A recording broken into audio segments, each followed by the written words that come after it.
देखिए, जुलाई 2017 में जीएसटी पहली बार लागू हुआ। तभी राहुल गांधी जी ने कहा, कांग्रेस पार्टी ने कहा, यह गब्बर सिंह टैक्स है।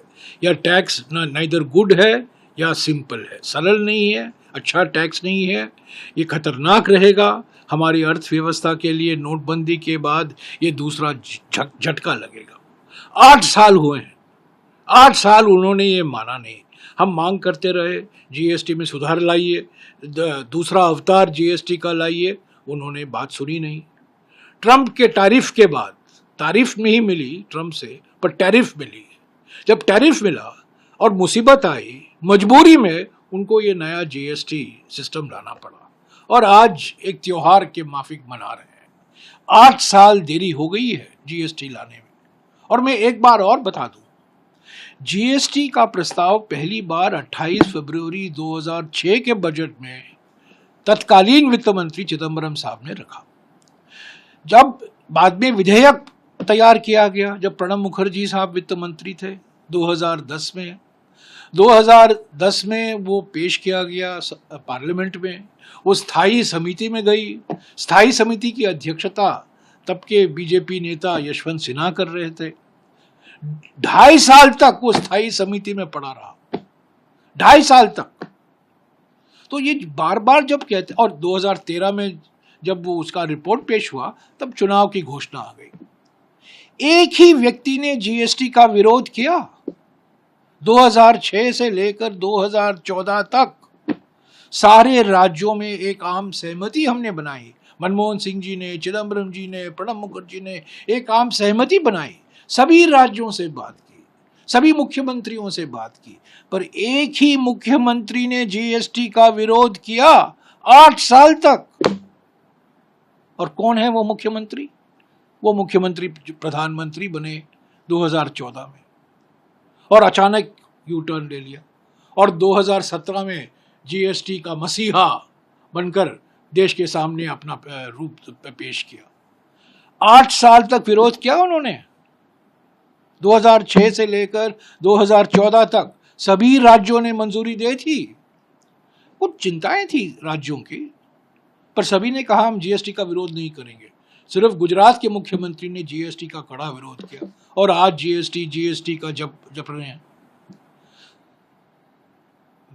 जीएसटी में सुधार हम 2017 से मांग कर रहे हैं। अभी जो सुधार हुआ है सीमित सुधार है। सूक्ष्म, लघु और जो मध्य वर्गीय जो एमएसएमई सेक्टर है, उसमें जो प्रोसीजर की जो कॉम्प्लेक्सिटी है, उसमें सरलता लाने की जो जरूरत है, वो नहीं हुआ है। और बड़े सवाल अभी तक उसके जवाब नहीं आया है। जो राज्य हैं उनकी आमदनी में कटौती होगी, उनको मुआवजा कैसे मिलेगा? पिछले 5 साल के लिए तो मुआवजा मिला था। राज्यों ने मांग की है कि हमें अगले 5 साल के लिए भी कॉम्पेंसेशन दीजिए, उस पर प्रधानमंत्री ने कुछ कहा नहीं है। और बहुत सारे मुद्दे अभी बाकी हैं, एमएसएमई को लेकर, कृषि के क्षेत्र को लेकर, टेक्सटाइल इंडस्ट्री में, हैंडीक्राफ्ट इंडस्ट्री में, और खास तौर से मैं कहना चाहता हूं, तो जो जटिलता है, प्रक्रियात्मक जटिलता, प्रोसीजरल कॉम्प्लेक्सिटी जो है, उसमें और सुधार लाने की जरूरत है। वो नहीं हुआ है। क्या ये जो दर कटे हैं उसका लाभ उपभोक्ताओं को जाएगा, ग्राहकों को जाएगा? उस पर बड़ा सवाल है।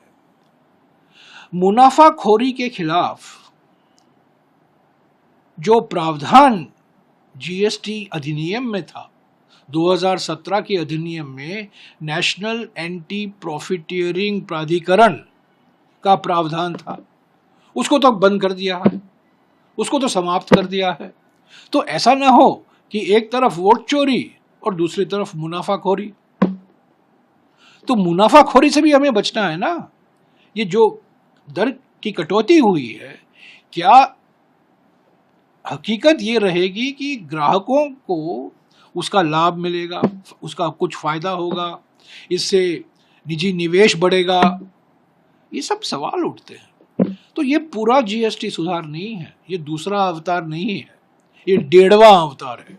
हालांकि पहला अवतार बड़ा खतरनाक था, ये भस्मासुर के माफिक था, अर्थव्यवस्था को खत्म कर दिया था, कितने सारे ढेर सारे दर रखे गए थे और थोड़ी सरलता लाई गई है जो हमने मांग की थी। 8 साल से हम मांग कर रहे हैं।